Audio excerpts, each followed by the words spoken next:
안녕하세요. 들리시나요? 자, 시장이 참 거시기 하죠. 한국장을 하는 사람들이 조롱을 많이 받는 시대. 정상은 아니죠. 한국 산업이 정상이 아니든, 투자자들이 정상이 아니든, 제도가 정상이 아니든, 정치인들이 정상이 아니든, 뭔가 정상은 아닙니다.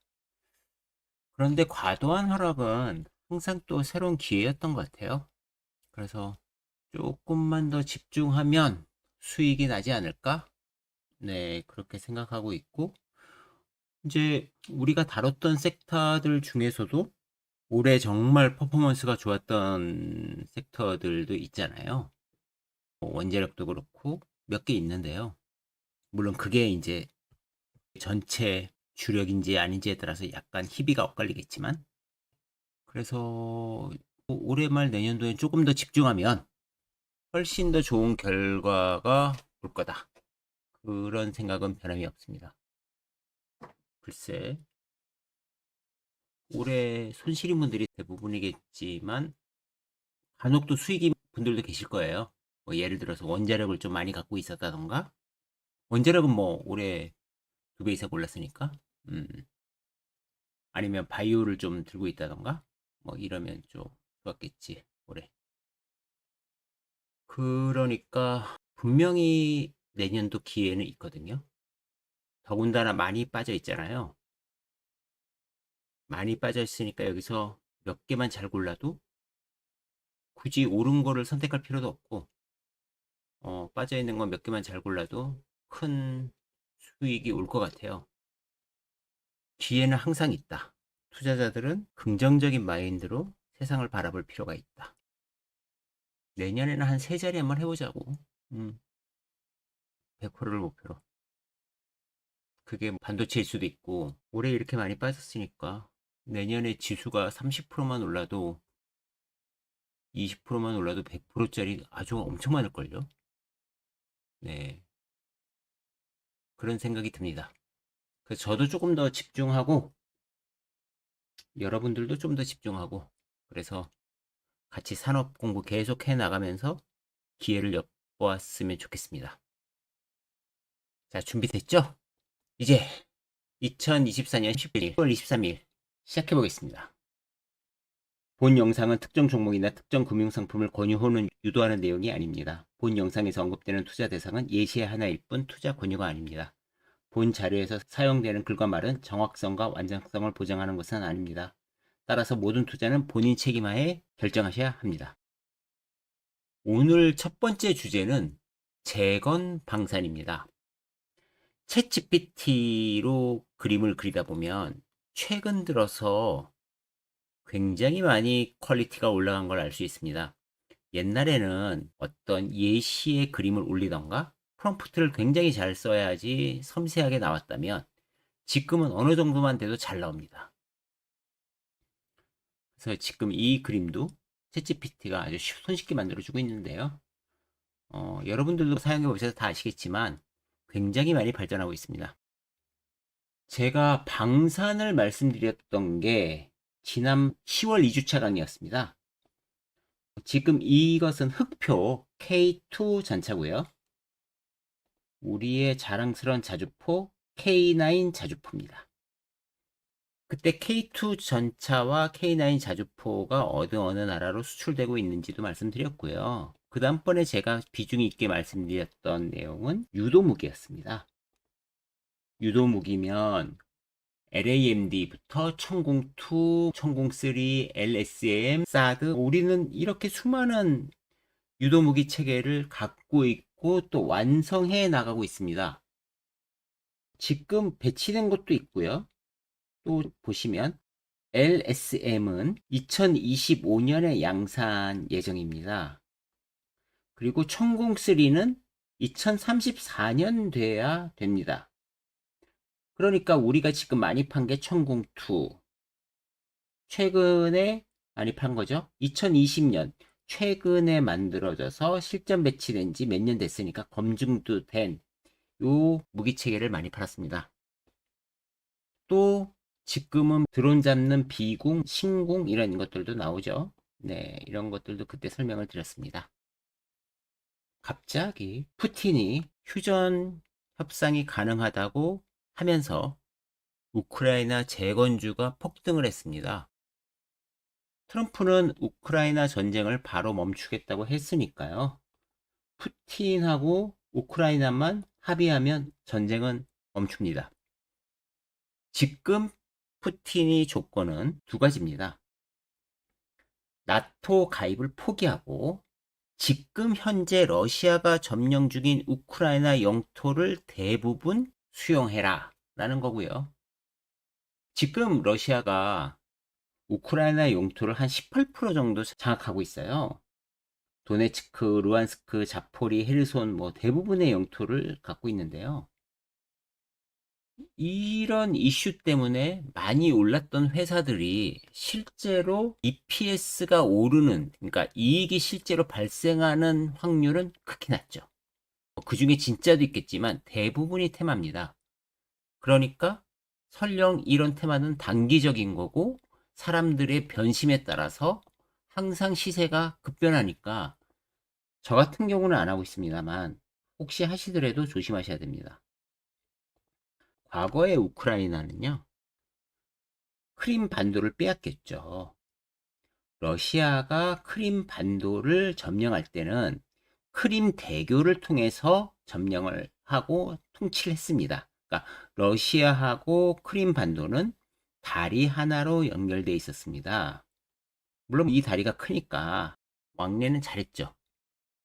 지금은요, 러시아가 루안스크, 도네스크, 자포리, 헤르손까지 연결하면서 내륙으로 완벽하게 크림반도가 연결이 되어 있습니다. 물론 다리도 있지만 이 위로 대량으로 연결이 되는 거죠.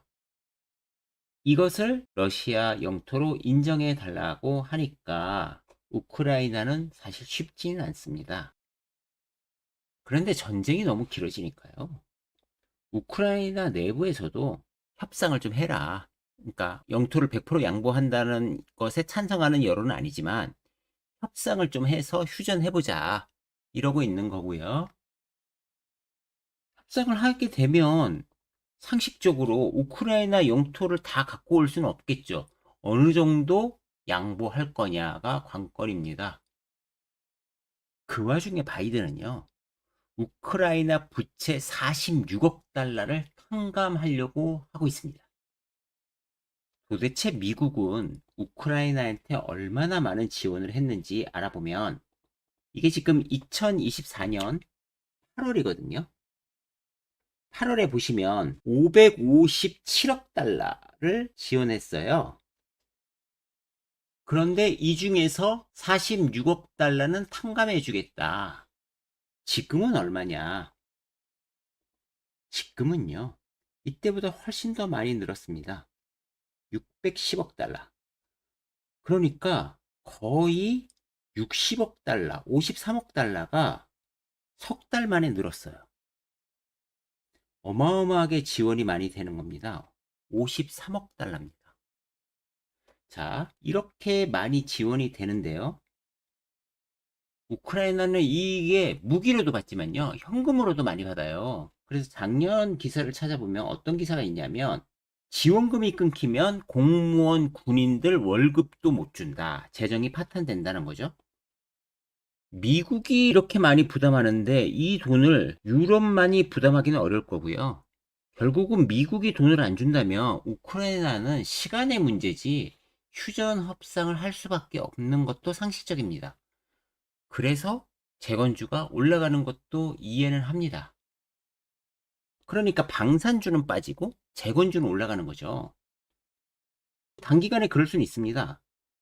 되게 재밌는 기사가 최근에 나왔는데요. 이탈리아 정부가요, 전기차 보조금을 갖다가요, 방산 투자액으로 전환하는 것을 발표했습니다. 전기차가 생각보다 많이 안 팔리고 생산 안 되니까 일부 전환하는 것도 괜찮지만 대부분 삭감하고 유력한 방산으로 올렸습니다. 그러니까 이탈리아 정부가 생각하기에는 방위 산업이 잘 될 거다라고 생각하는 겁니다.